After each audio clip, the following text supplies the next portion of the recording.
To me, it wasn't abnormal to show up to like a family function and for that to be the main topic that women talked about. How long have you been aware of weight? What was I thinking? Yep. Why did I wear a t-shirt over my bathing suit? All the time. South Beach, Weight Watchers. We could go on and on. I decided to start taking a GLP-1. There was tons of stigma around it, and Yes. I have to say that I was one of those judgy people. A1A, Beachfront Avenue. And they simply will say, well, you need to lose weight. Yep. Yeah, I know. Right. Duh. I wanted to punch him. I've gone with the Zepbound.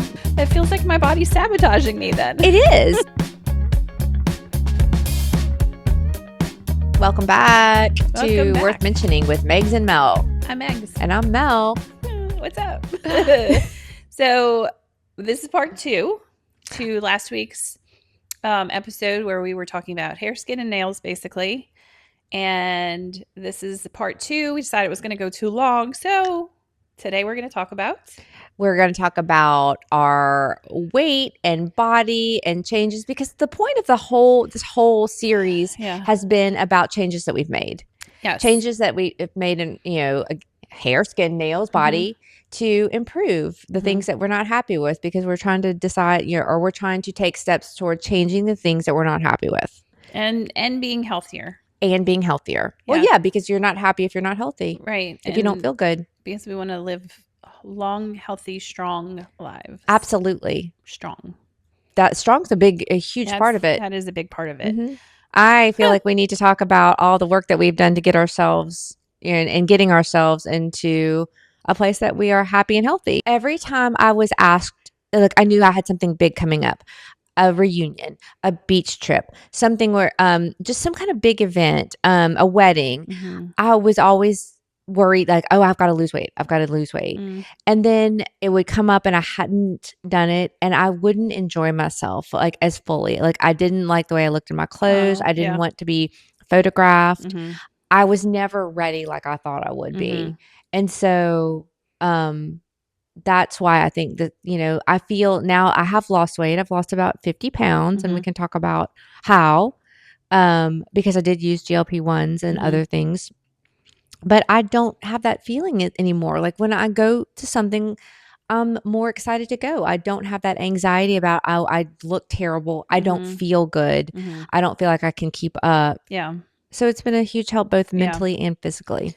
Before we go any further, I have to put our disclaimer here, because we are both healthcare professionals, but I want to let you know that these are just based on our opinions and our own personal journeys. This is not medical advice. We encourage you to seek out your own research and see your own doctors or medical providers for any answers to your questions. Absolutely, because we have, guess what, been known to be wrong. Shocking. We're human. I'm a registered dietitian. I'm a registered nurse. And yet we have been known to be wrong. We have not, we're not, I am not practicing as in the field of weight loss and stuff. I read a lot about it. Yeah. I read a lot about it. I do my research. And I have done my own things, but I'm certainly not sitting here telling people exactly what they should do. And look, and I want to say this too, I think weight loss can be a very sensitive topic. Extremely. We all have our own journeys with that. I know personally growing up, I think that like it's definitely changed over years of how, like the weight, just different ways that it's perceived by society, in your own families. It depends on how you grew up. Some people had people who were very picky about their weights. They might have been pointed out by their families. To me, it wasn't abnormal to show up to like a family function and for that to be the main topic that women talked about. Was like, same. Oh, how much weight have you lost? Oh, you look good. Oh, I remember my grandmother, God bless her heart. She was the sweetest woman, but she was very blunt. And I remember her looking at one of my aunts one time and being like, you're looking big or something like that. And I was like, Mama, like, what? But I think a lot of us went through that where, we had comments on our weight or heard people commenting on other people's weight. So you hear that and think, well, if they're commenting on that person's weight, what do they think about me? Right. Yeah. I've had two things I remember. Well, first of all, I still do, like, at family things, I will still hear the women talk. This is still a topic, and I'm like, why? Like, Yeah, can but we not talk? Like, why is that our focus? We haven't seen each other in a year, maybe. Why are we talking about our weight? are they saying it in a complimentary way? Like, oh my God, you look so good? No, it's more like, um, like they'll just start talking. Oh, what have you been? What have you been doing to lose Yeah. weight or whatever? And maybe it stems from, oh, you look like you've lost weight, kind And, of and thing. that's a delicate area because even complimenting somebody on that, because if they've lost weight and you mean well to say you look great. You But it look can also be an insult It because can it be can an be like, well, what did I insult. look like before? Exactly. And like I've had somebody I passed on the street walking our dogs, like a woman that I don't Mm-hmm. know. I don't even know her name.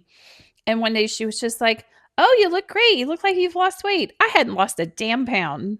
And I Right. was like, I Right. I honestly, I kind of looked at her and smiled and just kept walking. I didn't say anything. I wasn't like, "Oh, thanks." I wasn't going to be fake. Mm-mm. I'm like, "Who are you to tell me anything about how I And she look?" meant probably to She be thought she nice. was a little older than me, which I feel like That's that's kind of the generational. generational Mm-hmm. thing. But I wasn't rude. I kind of like smiled. I had my AirPods in, so Yeah. maybe she thinks I didn't hear her, but I Yeah. just kept walking. I was just like, weird. It was weird to me that a complete stranger would be commenting on my appearance like that. Yeah. Um, I remember doing that as I remember what as I very specifically remember about 30 years ago seeing I was, in my 20s. Didn't know better. mhm. And I remember seeing a coworker who had lost weight. And I said, "Oh my God, you look great. You lost a bunch of weight." Now I'm like horrified that I said that. Right. Truly meant it as a compliment, Yeah. but I Yeah. didn't understand. But when I look back on that, I'm like, that was insulting. But I Mhm. did not mean it to be.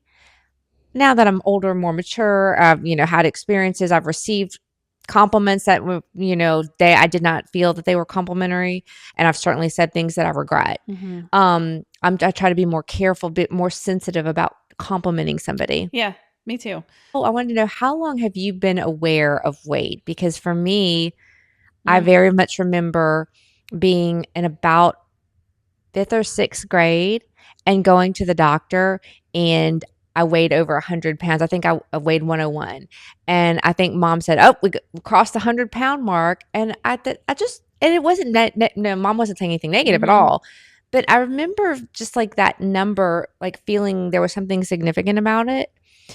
And then somewhere after that, like I was never like one of those tiny stick thin girls. Yeah. Me I've neither. never been like that. I've always been, and I wasn't heavy Me when I neither. was younger, No, but I've always been very athletic build, like, yeah, and in shape, but like definitely not I skinny wasn't skinny. or what you would, I mean, what is skinny, Yeah, but yeah, like but just I wasn't me. remember probably sixth or maybe seventh grade at the latest Yeah. starting to diet. I remember very clearly remember it was at summer camp, well, the day camp it was, but I remember talking to my friend where our diet was sliced apples and saltine Oh crackers. my God. Yes, Yeah. because that was our method of losing weight then. Yeah. So Carb loading. similarly, there's like a pediatrician appointment that stands out for me Hmm. when I was probably around that same age that Yeah. you were. Um, and it just being like, and same thing. I don't remember exactly what was said, but I remember it being like there was a tension on my weight, Hmm. and not like it was like, it wasn't my mom saying anything, but I remember the doctor kind of being like, "Oh, keep an eye on it," kind of thing, maybe. Yeah. Um, so yeah, that stands out in my head, and I'm not sure why because I can't remember the exact conversation. Do you remember at all like how old ish you were? I want to say like fifth or sixth grade. Yeah. Yeah, Hmm. And I guess that's probably when puberty starts to that's kick when in. things are starting to Hmm. change. Yeah. So yeah, it's definitely been something that's just been a part of like our lives for a long time, I It has guess, always been a having part of my this life since then. focus on that. And I mean, there's so many unhealthy behaviors too that go along with it, but Hmm. um By the way, I remember when I was eating the saltines and sliced apples in sixth or seventh grade. I remember I weighed, I think, 120 pounds. I would love to be yeah, 120 like pounds. that's such Actually, I think 120 pounds right now would be a little too thin yeah, for it would be me. too thin for you. Hmm. Yeah. But That's how much I weighed. And I think I was the same height. And I thought I was overweight. And you're And like, no. yeah. Well, and the funny thing is, you think that over the years, but every time you go back to those photos of when you were younger, Yeah. it's like, what was I thinking? Yep. Why did I wear a t-shirt over my bathing suit? All the time. Why? And also wore these big baggy t-shirts to try to cover everything. That did not do me any favors. Yeah. It Same. enhanced everything. But I do remember my mom commenting on that. She's like, "Why are you always wearing a Baggy big?" clothes. But yeah, we don't wear the big baggy t-shirts because it's not helping anything. It's not. Yeah, and And these were the big boxy ones. This oh wasn't. yeah, Yeah, these were big you remember we t-shirts. did that with like the Umbro shorts, Yes. and so I look like Oh yeah, the Umbro shorts. the Umbros. Yes. Because they would quick dry. Yes. Yeah. Well, and they were soccer shorts, but I didn't play soccer. Yeah, me neither. But we all wore them. So yeah. Oh, same experience. But yeah, you look back at those pictures, and I think like overwhelmingly too, it depends on like your friend group. Like most of my friends were like small. They Yeah. were like shorter. I didn't have any like really tall friends. Same. They were shorter and they were like petite. Yep. And I think that makes you You feel big. big, even though when you look, I go back and I look at the pictures and I'm like, you were not. No, I always remember wanting to be one of those little tiny in stature and size girls because I was about 5'7", and I felt I kind of towered over most. Even I did not tower. I say tower. I mean, but I did have 5'7". some short friends. It felt especially when before people caught up, I definitely felt, and maybe that's what it is because I grew quickly. So in 5th grade, I think I was the tallest person. I think there was one boy in the entire 5th grade who was taller than me. I was the tallest So you were one. tall, and girls tend to get that growth spurt before boys too. Right. So, but I was taller than all the other girls. My best friend was 4'11" and a half. Wow. And petite. Teeny tiny. Yeah. Yeah, so and I had other friends that were just a little bit taller than that. Yeah. I think my tallest friend was probably around your height. Yeah. Let's just give a brief little like, what have you tried? Everything. Because this was one of the questions my recent doctor's visit that we'll get into asked me. Like, what are the things that you've tried over the years? I mean, gosh, if I start back from the saltine crackers and apples, I tried what was that? Metabolife. Oh. Highly don't recommend. Yeah, but it worked. I don't recommend any type I don't recommend any of those. But can I tell you, I did them. Metabolife worked for me too. By the way, was that a pill one? It was, and it had some kind of supplement in that I think was not really good for your heart. Yeah. I did that. I did like because a lot of those diet pills, it's just like an amphetamine. Yeah. I did Dexatrim and all those, which are definitely amphetamines. Those I actually did not do any of the diet pills. Oh, I did. I did those. Did that Metabolife that has since been taken off the market. You know what I did? Fin. And I'm glad I'm here to tell the tale because so many people had heart issues with that. And the weight loss didn't. Remember that. Yeah. Yeah, I did that. The weight loss did not last. I've tried. Wait, I'm not. No, she's not done. Oh no, she's not done. I am not done. I have tried, low carb. I've tried low fat in the 90s. That did not work. Did you do like the sugar busters? I've done sugar busters. Yeah. I've done I remember the diet books my mom had, rotation diet. I remember that one. Dr. Atkins diet. Yeah. I have tried South Beach, Weight Watchers. We could go on and on. There's so many. You know what? The only thing, and so my weight has continued to fluctuate and usually did not stay down with those things at all. And then pregnancy, what that does to your body. I probably did not lose 10 to 20 pounds after pregnancy. By my second pregnancy, I was pretty much overweight from my second pregnancy. Yeah, me too. Until about 10 years after that. And when I decided to do a CrossFit class. And by the way, I ran a lot. And not a lot. I ran, I did do some exercise, mostly cardio during all that time period. Yes, because that was what was told to do Yes. aerobic exercise. Yeah. And then when the first time I lost significant weight was when I started started a CrossFit type class with that incorporates strength training. Strength, resistance, all the impact. Yeah. Yeah. What about you? Interesting. I did do Jenny Craig, Weight Watchers. Oh, yes, Slim Fast. Slim Fast. I was going to say that one. Do you remember when the Ally pill came out? Yep. That was more recent. Yes. Like I did another one. Early 2000s. But that was basically just pulling fat and basically making you poop it out. I didn't know what that was. Was it the Olestra of pills? Pretty much.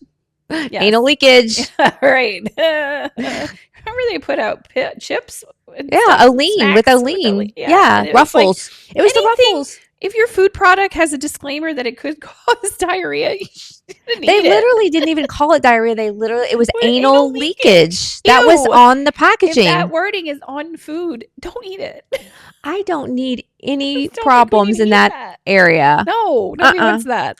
So, and then, you know, I've always been active. So I've always exercised in some form since, I was always active in whether it was school sports or swimming. I was not active summer then. sports, you know, like I've always been active and I've always enjoyed exercising. So I never used exercise. Like I never over exercised and try to use that to like, where it was like an unhealthy kind of behavior. But I just enjoy being active.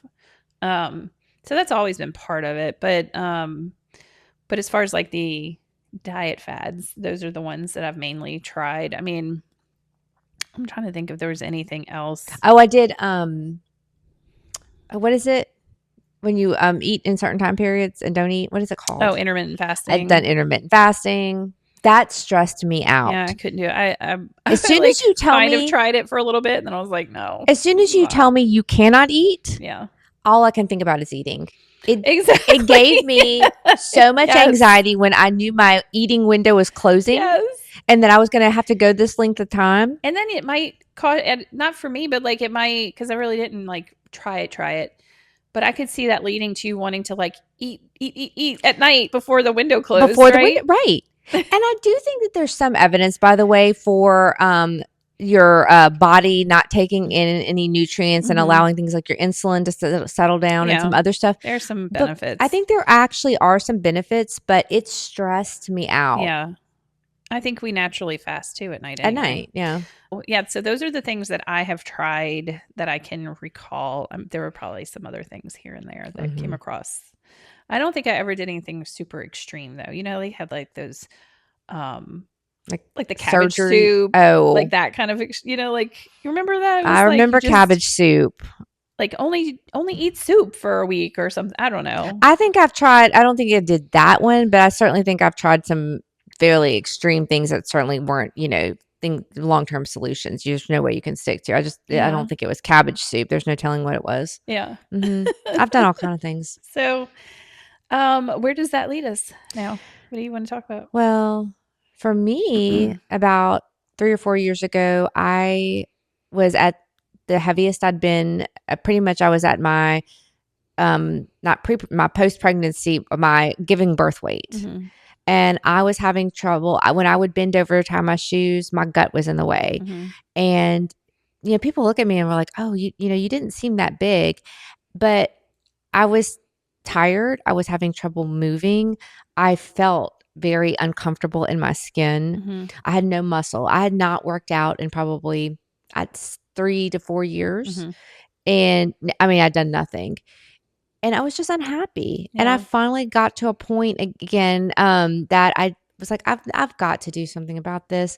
And for years, I'd heard that you have to lift weights or strength train, not necessarily lift weights, but you have to perform strength training exercises to be able to consistently lose weight and that's because the more muscle mass you have, the more it takes more calories to keep your muscles going than it does to keep your fat going. So that's your metabolism. Right. And I discounted that. I always did cardio. I didn't want to, I felt like I had to go into the weight room and lift weights, and I didn't want to do that. Again, the one I lost weight, it was when doing CrossFit, which does incorporate a lot of strength training. So a couple years ago, I finally decided to do two things. I decided to start taking a GLP-1, Mm-hmm. and I went into the weight room, not the weight room. I went into a class at my local gym Mm-hmm. and signed up to do their weightlifting class. Oh, okay. hmm That's good. And I was so afraid. Yeah. I was afraid to walk into that class. Oh, I was, even though, yeah. I mean, I've gone to classes and done things all my life, but it was a ton of fear for me. Sure. I will say when I walked into that class, immediately I had a one friend, or one part, I didn't know her, but she came over to me and she helped get me set up. Aw. And, that was a huge help. She made me feel welcome. Yeah. So starting the GLP-1 and starting strength training were Mm-hmm. the two things that I did. And I Mm-hmm. was able to lose, it took me probably about a year or so, Mm-hmm. but I lost about 50 pounds doing Mm-hmm. those two things. Do you want to share with us which GLP Mhm. one you were on? Semaglutide. Okay. Yeah. So, and And what was your how did you go about getting it? Who did you I seek went to a nurse help from? practitioner. Okay. Did not see a doctor. I saw a Mm-hmm. nurse practitioner, and I got semaglutide from her. Mm-hmm. And I've been okay with it because there's a lot of controversy about, I feel like, although it's gotten better, about the GLP-1s, Mm-hmm. because I think some people think that they haven't been around very long. And in reality, I think they've been around about a good 20 It's been years a while. Yeah. because they started with treating diabetes. Right. And so while they may have come into the public notice within about the last, 5-ish Yeah. years, have been such a big conversation Yeah. topic. I think I want to say like around COVID Yes. times was when it was like you Starting were to, hearing about it, and then right, there were in the shortages and all that right. kind of stuff. Yeah. But that is not how long they've been around. They've been around a No. good bit longer. Yes. But then there's also the piece where people are like, well, you're taking the easy way out. And there's some Mm-hmm. judgment Mm-hmm. about taking them. Yeah. But for me, it helped me not only not feel hungry, but it helped me mentally Mm-hmm. not, like, it took away some of that Well, obsession, the food noise is the what food I noise. hear Yeah. about. Yes. So when you're on a GLP-1, you have to incorporate protein intake. You Mm-hmm. have to do high protein or more protein, and you Right. have to strength train, Yes. because the one of the risks of GLP-1s is that in addition to losing fat mass, you'll lose muscle mass. And I think Mm-hmm. that's with all weight loss to Mm-hmm. an extent. Mm-hmm. You're going to naturally lose some muscle. So you want to try to counteract that as much as possible. Right. And that's why you have to do the protein and you have to strength train. Yeah. I mean, you don't have to. You could Well, lose weight sure. without it, but it's not Yeah. recommended No, because, because you're going to have other issues. yeah, and then your metabolism, when you lose some muscle mass, your metabolism slows down. Yeah. If you end up stopping to taking it, then you will have a lower metabolism. Your body won't burn as many calories, Right. and you're more prone to gain the weight back. Right. So, what about Yeah. you? So, I mean, God, I don't even know where to begin. Yeah. I did get to a place a few years ago where I was just very, I'm trying, it's hard for me to express this. Where I worked on just being happy with myself. And I did get to that place and I Yeah. was fine. And then I had the surgeries last year, which, I had a belly, and that is one of the other great results from that surgery. And by surgery, I'm talking about I had the double mastectomy with reconstruction. So they used my belly fat to reconstruct my breasts. So then I got like essentially a little tummy tuck from it, which was great because I do have a flat stomach, and that did improve my confidence like hugely. But it didn't create like weight loss like you would think. It wasn't like Right. It wasn't a weight I loss didn't go surgery. down in size on outfits. Sure, things fit me a lot better. Like the pants, weren't like tight. My belly's not like spilling over my waistband or at all. So that was great. But now that I've like had time to come out of that phase, You've like recovered from I'm that. recovered from that, and things are feeling normal again. Normal, whatever the hell that is. Right. So things have kind of settled down from that. But then I just really, okay, here's what I think. Here's the glitch in my brain. I exercise daily, like definitely 5 days a week, Saturday is a bonus if I What kind of do. exercise? So it is a schedule of at least 3 days of strength training, and then there's some cardio in the other days, some functional movement, yoga, and then I walk the dog like almost every day. But like I've said, that's not like an exercise walk. That's a blue Right. walk. It's a dog walk. Yeah. It's for her, not for me. When it's not so hot, I do want to start incorporating walks just for me. Like I'll walk her and then walk me. You're gonna walk you. I'm gonna walk me. Get your heart rate up a I little do bit higher. think it helps a lot, and I'm so It does. sedentary with working at home. Yes. Like it really, that's a whole nother, I think, impact on my body. Yes, me too. So anyway, you hear about all the GLP-1s, and that's been a big talk for, like we said, like probably the last 6 years or so. And there was tons of stigma around it. And I have to say that I was one of those judgy people, not recently, but like a few years ago when it was becoming popular. And then there was all the headlines of like, now the diabetes couldn't get it. The diabetes patients couldn't get it because other people were using it. And I forgot about that. So it's kind of like, oh, it almost seems like an easy way out for people, right? And I was just like, I don't know, shouldn't you like try something different or whatever? Are you not working hard enough? Are you not eating less and exercising more? Yeah. So as is my approach to just about anything I'm interested in, I go into deep dive mode and I research and I listen to the podcasts and I read the books and I educate myself because I want to know, like, I want to know the facts. And so the more and more I think this has to do with like more recent research too. Yeah, where we are now in research. Where we are with the GLP-1s and that they are evolving and becoming even better. That I finally, like, something went inside of me went, okay, maybe I should try this because I'm listening to these podcasts. I have not heard one doctor say anything bad about either. Them. And sure, there are side effects. Sure, there are people that shouldn't take them. Sure. There's all that to consider. What really pushed me over the edge, it wasn't so much about the weight loss. It was about the other benefits of it that could help me with like my heart health, that could lower my blood pressure, that could help me overall with my cardiac health. It could help me with I have mild sleep apnea. It is not something I don't think it becomes like a true comorbidity until it's like moderate to severe sleep apnea, but it is proven to help with sleep apnea. Yeah. So I'm like, well, obviously maybe that will help me. Can I go back to that point you said though about you haven't heard any doctor say that? I think that's an important thing to point out because I'm trying to make sure that when I'm researching and reading and listening that I'm looking at legitimate sources. Like we're not on there looking at an influencer that doesn't have any credentials. I'm really trying to be selective and choose. They might be on social media platforms, but these are a lot of times, or all the ones that we're listening to, I believe, are board certified in various, a lot of times in several different places, obesity, in maybe endocrinology. Yeah. Those are the sources. I'm trying to make sure that my sources are limited to that. Yes. I know a lot of people. And I haven't heard any of them say anything bad. No. And there's a lot of other people that talk about it. I'm sure there's nurses and dietitians and there's exercise specialists and all those people that have their opinions. That's not where I'm getting my information from doctors. That's who I want to hear from.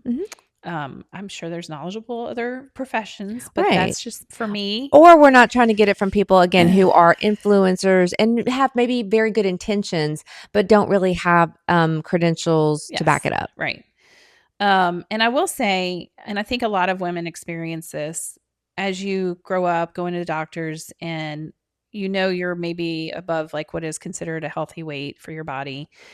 And maybe you're having some issues, like maybe your labs are starting to go awry a little bit. Cholesterol is creeping up. Your overall blood sugar is starting to creep up. Your A1A is creeping up. Not A1A. A1C. A1C. A1A. Beachfront Avenue. Oh, God. Jesus. We're in the same exact headspace. That's where that came from. Uh-huh.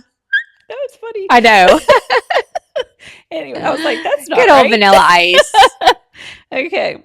So, I love that.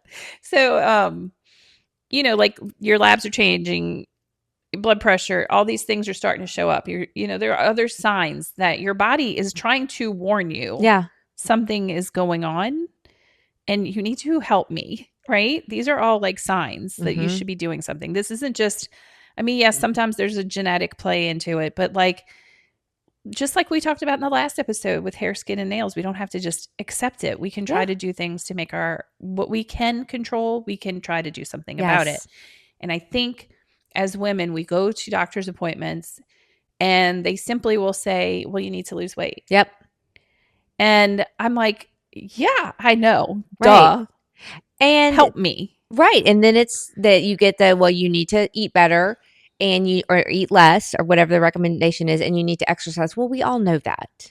And I think we're starting to recognize too is that obesity can be and is considered a chronic condition. It's not a moral failing. It's not a lack of willpower. Right. You can be doing your best to exercise and to watch what you eat. And there are so many things outside of your control, your hormones, your genetics, your lifestyle. Not your lifestyle, I'm sorry, your environment. Your environment, not your lifestyle. That are prohibiting your body from shedding that weight or from getting to a place that you're comfortable in. Right. And I think that people are starting to recognize that. Right. And look, I understand from all this learning I've done recently that doctors they're not trained dietitians. They're not trained in nutrition. They might get a nutrition class. Just like in nursing school, you have a nutrition class, but I can no means sit here and plan a diet out for you unless I've taken like the further steps of becoming like a diabetic educator or something like that. Exactly. So there's that, right? But then there's like just in general, it just shows how our healthcare system is messed up. And it's there for, I think overall we put Band-Aids on things and we don't fix the root cause, which is what I've always been about. Right. Is how can I fix this problem and make it not a problem? Yeah. I don't want, like, that's why I protested taking blood pressure medicine for so long, because I just wanted to do things to make it go down on its own. But then there is a piece where you do have to consider there are some maybe hereditary things in their genetics that you can't control, but you can take things that will help them. So, and what? I will say, like, okay, so when my doctor was like, oh, maybe you have sleep apnea when I went to my PCP, and I was like, I snore a lot. I kind of want to fix that, like, and it can also be linked to high blood pressure and all these things. So she's like, go to ENT. I think I told you this. Go to ENT and, get evaluated, whatever. So I go to the ENT she referred me to. I love my PCP. So this ENT came in, barely did an exam on me. His website says all these things about how we're going to do like an MRI or something of your sinuses. And, like, I wanted to know what the structure was in there. If there was something there causing problems. And he basically like stuck a tongue depressor in my mouth, looked in my throat.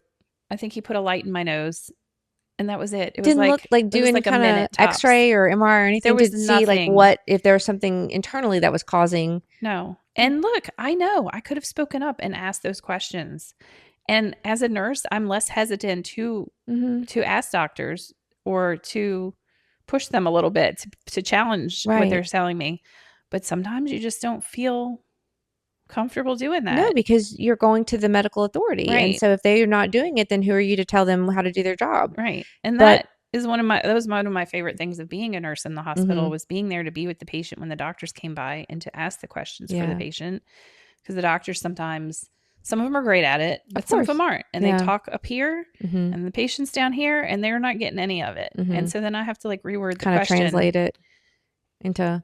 And so the doctor can be like, oh, I'm not talking to your knowledge level. Right. And so, but and he was like, we'll order a sleep study. And I was like, oh, okay. Okay. So I'm thinking, okay, this is just like step one, right? Right. And so it came back mild sleep apnea. They ordered the CPAP for me. All that got set up, like to my house and everything. And it was like the CPAP that goes like over here. And I did it for a little bit and it helped off and on. I can never tolerate it the whole night. And I just overall didn't feel like it was improving the quality of my sleep. Maybe it was improving other things. I just could not, I didn't want it. I felt like this was a Band-Aid. And that was his other thing. He's like, well, really, the only thing that's going to help it is to lose weight. Yeah. I wanted to punch him. I was like, no shit. Exactly. But here you are just giving me something that's going to put a Band-Aid and maybe make my breathing easier at night, but so it's not fixing anything. So then you've decided to. So all that to say, It's a journey. After hearing all of these benefits beyond losing weight, which obviously losing weight will also, it's going to help all these things, right? I decided to go the GLP-1 route. Yeah. I still wasn't sold. I found a doctor. My PCP recommended me to, a good one this time. Yeah. It's at a hospital's weight loss clinic. Is it it's an obesity specialist? He's an obesity specialist. And that man talked to me for over an hour in that visit. What did he share? Well, first of all, he just asked me a lot of good questions. He asked me, like about how long have I been overweight? When did weight become kind of the questions we asked here? When did that become like first, when did you first notice that as a problem? What have you tried throughout your lifetime? So I went through all the things. And, I mentioned like the exercise. I mentioned eating clean. And he's like, what does the eating clean mean to you? So we had that whole discussion. That's a whole other thing. So he was definitely doing a really good evaluation on me. That's impressive. And because that's a lot of time he spent with you. Oh yeah. So it wasn't just him talking. It was him finding out where I was coming from, what my knowledge was, my probably just like almost like psychologically where I was at with it, and to see if I was a good candidate. And then he recommended a few different ones. There were some that I could not take because of my blood pressure. Okay. Like which one? I did not know that. I can't remember the names, but they were the oral ones. Yeah. Maybe not all the oral ones, but it's a good thing to know if you have hypertension. I did not. Yeah. I wasn't aware that some of the oral ones could have an effect on. So it's like some of them can cause high blood pressure for a while in the beginning, and eventually it will regulate. But because of that, he didn't want, I was excluded from being able to take those. So I've gone with the injection, the Zepbound. Yes. Tirzepatide. And I've been hearing good things about tirzepatide. Yeah. So it's the most recent one out. It's supposed to have less side effects and a greater percentage of weight loss. I've heard that too. And it's got the good things. I've even heard that it has some effect on cognitive stuff. Yeah. So they're doing studies too. Yeah. Where it's showing it can have impacts on dementia and things like that. I'm fascinated by this. I want to switch. And you might have heard this on one of the podcasts too. It was a woman who found this whole GLP-1 thing. Did not know that. It was a female scientist. I wish I knew your name. I know, right? But yeah. Well, we might have to fact check ourselves. Put that out there. I'm pretty sure. Yeah. Oh, I don't mean fact check. I mean just see her name. Find her name. Yeah, we should give her credit for sure. Because go. So you got the Zepbound. So yeah, I started today. I'm taking my first injection today. Are you excited? I'm excited. Yeah. The other thing that really pushed me over the edge too, when I never heard the term food noise before. And when I started hearing people talk about that and what it was and how this affected that, I was like, I have that. 100%. I know I do. All day. Yes. I was always kind of looking for the next, thinking about the next meal, looking for the next meal. And I had the mindset of, especially when I got to a restaurant, oh, well, it's a special occasion. I'm here, so I have to eat it. But the thing is, it's it's not always a special occasion. We go out to restaurants frequently. All the time. So what is truly defining a special occasion? Right. Let's get more selective about that. And that was a lot of stuff in my head. Yeah. One of the things for me too, if I have something really good, like say I went and got some good ice cream or we have cake from leftover from something. Yeah. It's always in my brain that it's there. It's there and I have to eat it until it's gone. I have to eat it until it's gone. Yeah. Otherwise I can't rest. Yep. Yeah. I cannot, it's not going to go to waste. No. Do you remember in Sex and the City when Miranda was eating the chocolate cake and she finally threw it in the trash and then she dumped coffee or something on it? So she wouldn't eat it. So she would not eat it anymore. I've had to do that. Yeah. Yeah. So I start today. And I will say, I understand that this is cost prohibitive for a lot of people. It's not cheap. My insurance doesn't cover it. But it has come down in price, but it's still when It's he still was telling me expensive. kind of the history of the pricing. It's come down a lot, and I think it's just going to keep coming down. And I think once the pharmaceutical companies that own the patents, when those expire, then they can become generic, and that'll Oh, really that'll be that's like, going to be a game changer. yeah, I don't know how many years that I is. have no clue. But so there's definitely some things in there, and as they evolve and get better. And you know what is messed up to me? What? And then I want to hear about your experience Yeah. on it. I think it's so messed up that we are finding true solutions to problems, to cure. I don't want to say cure, that's a strong word, but to help things like hypertension, sleep apnea, and that insurance companies still won't cover it. Some will. If you have a really good insurance plan, you might be covered, or you might have a very small like copay for it. But A lot. most people don't, I'm going to say. Can I give you an example? Yeah. So my daughter has PCOS. Yeah. And she had gained some weight because that is something that happens with PCOS. Which has been renamed. Oh, it has PMOS. Okay. I don't even remember what that, but what it stands for. Yeah, because I think they took the cystic out of it because it's not just, a lot of times it doesn't have cysts. Right. Anyway, I think it's something polymenstrual or something menstrual. Or something. I don't know. I don't know. Anyway, PMOS. Anyway, PMOS. But PMOS, not PMS. Yeah, it's that disease causes weight gain for a couple of reasons. Right. A lot of it has to do with your insulin goes up, and then your cholesterol, all kinds of things happen. So it is medically indicated to lose weight on that for that. That losing weight helps that condition. Right. And our insurance stopped covering it. Covered it for like 1 year, and then after that was like done. So you stop treating it, and then the blood sugar goes back up, the weight starts to go back up.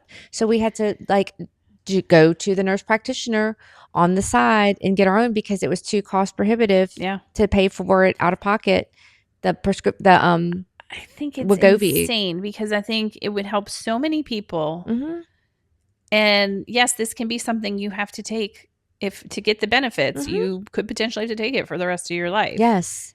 But I think that's another one of the stigmas. People are like, why are they still taking it? They lost weight. Well, there's reasons. So, well, yeah, some of the doctors that I follow say there's, this is a lifetime. Right. You might have a smaller dose. Right. To a maintenance dose. Maintenance dose. Yeah. But if you stop, there's a chance that all of this goes away, right? You gain weight, things because reverse. if obesity is a chronic condition, then you stop treating that condition and the condition. Right. So long story short, I think if more people had access and could take it, then it's going to reduce the overall cost of healthcare. But I don't think they want it reduced. I was going to say, I don't know that they want it reduced. That's a whole, I know. We could go whole nother topic. So tell me about your experience taking it. So I started taking it, and I didn't immediately, it's not like I all of a sudden dropped a bunch of weight. It was very slow. Yeah, which it should be. Yeah. And at first I thought, oh, this isn't working. But I kept taking it.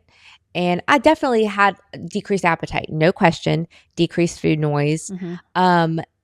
I felt a little nauseous for a while. I felt tired. And I also had a feeling like I almost kind of felt a little flat. Like I didn't have a lot of enjoyment. I've heard that. Yeah. And it was a weird feeling. It's probably more what I'm afraid of than anything. Yeah. Yeah. And so that was probably a couple months. And I remember saying that to the nurse practitioner. She's like, are you depressed? And I was like, no, it's not that. I think part of taking away that food noise thing, I think it takes away, some of that other piece. It does something mentally to you. Right. I will say that all of that went away. Okay. I don't feel nauseous anymore. I do sometimes have some stomachy issues. A day or two after I take it, but I don't feel as tired. Okay. And I don't have that lack of enjoyment, or I don't have that flat feeling. That went away. That's good to know. Yeah. And so I would say probably 3 months in is when I've really started to feel, I think I maybe had lost about 10 pounds. Okay. And that's about right, because that's about a pound per week. And you don't want to all of a sudden drop 20 pounds in a week. No. So it was slow and steady. Mm-hmm. I was going to the gym and still do, but I was going to the gym and doing strength training. The mistake I made, I was not eating enough protein at that time when I Mm-hmm. started. And everybody says you've got to make sure that your intake is right. And I've Yeah. heard you can research different amounts. I've heard, a 1 pound per, 1 gram of protein per Per pound pound. of body weight for your goal weight. Yeah. That's a lot of It's a protein. lot of protein. So what I've heard most doctors now kind of saying is aim to get to 100 Yes. That's a a good day, starting and point. that's a good place to Mm-hmm. be. I even heard somebody they're emphasizing like getting a good quantity in the morning, I've heard like that getting at too. least like 30 grams in the morning Mm-hmm. because it makes the rest of the day more doable too. You're Mm-hmm. not like saving everything, like if you get to dinner and you still need to have like 60 grams of Yeah. protein, that's going to be, That's you're daunting. not probably going to be able to eat it. No. So, And of course, food sources are natural food sources are the yes. best quality protein for your body. Yeah. I would probably not be looking at protein water and protein popcorn and protein chips No. for your protein sources. I think that there is benefit in some of the protein powders or shakes to help you get to that number, but your animal, products, if you are a vegetarian, then maybe looking at more of, your beans Mm-hmm. and Legumes, right? your Like legumes yeah. and other sources as well. It's Mm-hmm. probably a little harder if you're a For vegetarian to sure. get there. Yeah. You might need a little bit more of supplemental. Yeah, and I will say, I do. He also when he was talking to me, it was like because they also do bariatric surgery there, Mm-hmm. and I was not a candidate for that based on Mm-hmm. like numbers, and I didn't. That was not what I wanted. I wouldn't have wanted that even if he offered it. No. And look, it is a great thing for people. I've had friends that have had it and it's done wonders for them, and it comes with its own set of issues and Yeah, it does. complications and It's a life surgery. It's a changes. major surgery. Yeah. Huge surgery.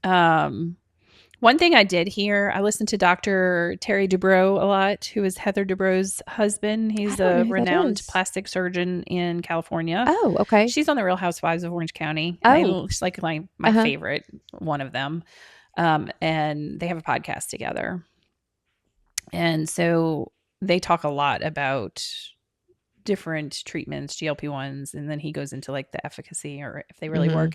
He actually went out and got board certified in obesity medicine Okay. so that he could be knowledgeable and speak to this with authority.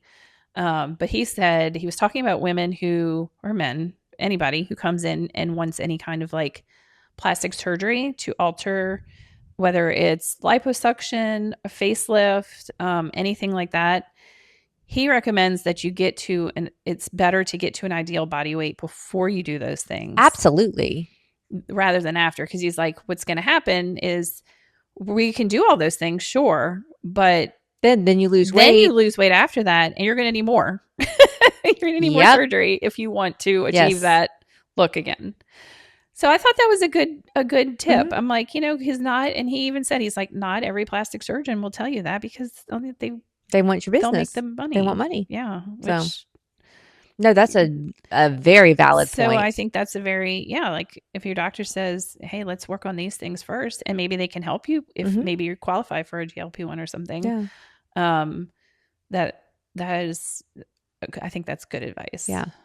I feel like there's a whole second wave of I think there was some early adopters to GLP-1s and there was a lot of stigma, and now I think again as the research has come out and as people are realizing some things, there's now an additional wave of people who just like you who are like, I think it is legitimate, and I think it is, I know a lot of people who are initially kind of resistant or afraid for various reasons and have now like, I think I'm ready to try that. Yeah. And I think part of it too is, like people see it as like, oh, it's the easy way out or whatever. Right. And it's not because, and this is what finally, another thing that clicked for me was like, because I guess I felt too, if I took it, I would be like, oh, I'm like cheating or something, know? And I really, they said, no, this is not an easy way out. These women have been trying for decades sometimes. This is a treatment for a medical problem. Yes, exactly. Yeah. It's not, oh, I don't have the willpower. I eat a pretty healthy diet. As evidenced by your refrigerator. You've got a lot of healthy stuff in there. I eat pretty healthy. I work out.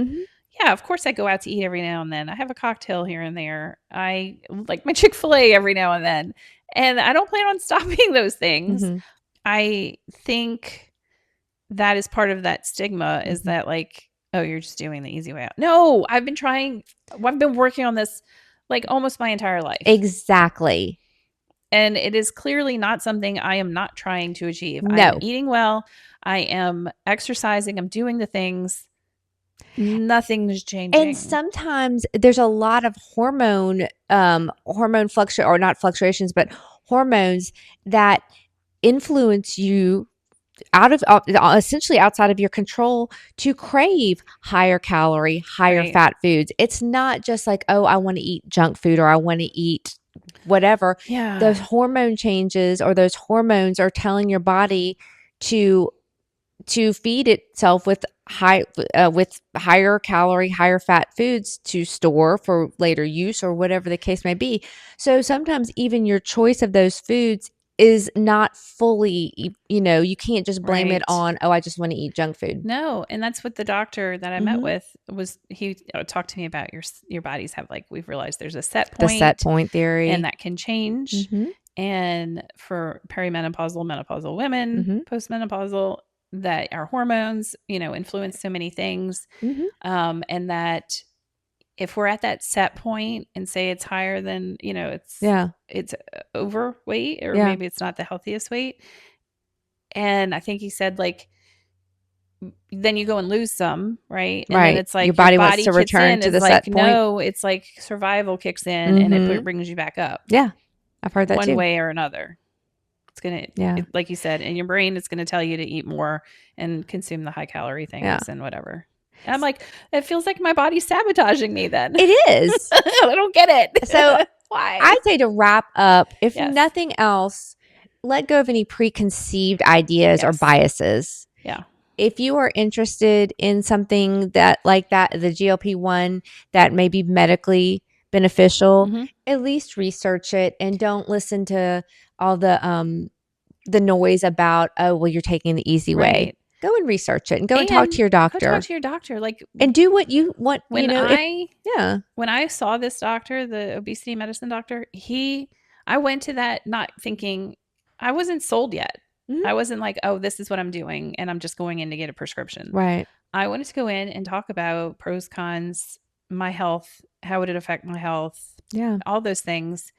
And I didn't even walk out of there yet with a prescription. I left You have to think with a about it. follow up setup, but also I was like, okay, I need to go over the options and consider the You gave it monetary, a the lot money of part of thought. it. Hmm. And after sleeping on it and the next day, and I talked to you about it, and I was like, I'm doing it. Yeah. I decided, I was like, I think it's worth it. Yeah. And I talked to my girls, Yeah. like, I think I'm going to do this. And Yeah. they were like, that's great. They were, Yay. supportive. So Good. All right. I'll let you know how it goes. Yeah. This will be a ongoing process. Yeah. Yeah. So Should we do a quick question though? yeah. I think we can do a quick question. I think so. I think it's your turn. You do it. Oh, okay. And we'll give our quick answers. Yes. Okay. What's something you think is more challenging for you than it is for other people, Staying organized. Yeah. Mm-hmm. Okay. Staying organized and following through on things that I'm going to do. Okay. I think it's a personality, as we discussed. Yeah. Part of it's in my personality. Yeah. I also have some ADHD, like actually diagnosed. Yeah. I'm not just saying I have ADHD. Right. I went and had myself tested Yeah. by a psychologist.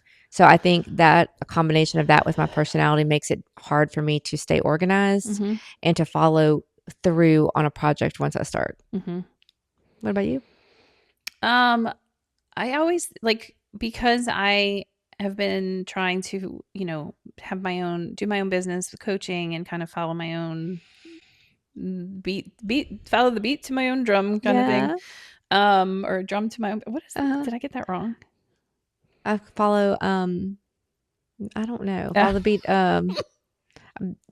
march to the beat of a distant drummer. March to the beat of my own drum. Sometimes I feel like for other people, it's easier to just like be in a job and enjoy it. I look at from the outside looking in, it looks like, oh, why can't I just be satisfied in that? Yeah. That why do I almost feel like sometimes I make things harder for myself in trying the path that I'm after. Yeah. And yeah, so I'm like, I feel like it's easier for some people to just It's certainly probably more secure or maybe mentally secure. Yeah. But then, I'm always like, so do you really love it? Are you really happy? Or would you, if you could, would you try to do something different like I'm And doing? that's I don't true know. too. But from the outside looking in, the social media version, if you will, it looks like it's easy for them and they Sure. love what they do. Yeah. Or I've seen people who've done the same thing for decades and they're super passionate about it. And I'm like, why wasn't I ever that way with any of the things I did? Yeah. So that's, Good question. Yeah. Thought-provoking. Thought-provoking. All right. Will. I'm hungry. On that note, now that starving. we've spent all this time talking about GLP-1s, I'm hungry. Time to eat lunch. Time to eat. All right, my friend. Bye. Cheers. Cheers.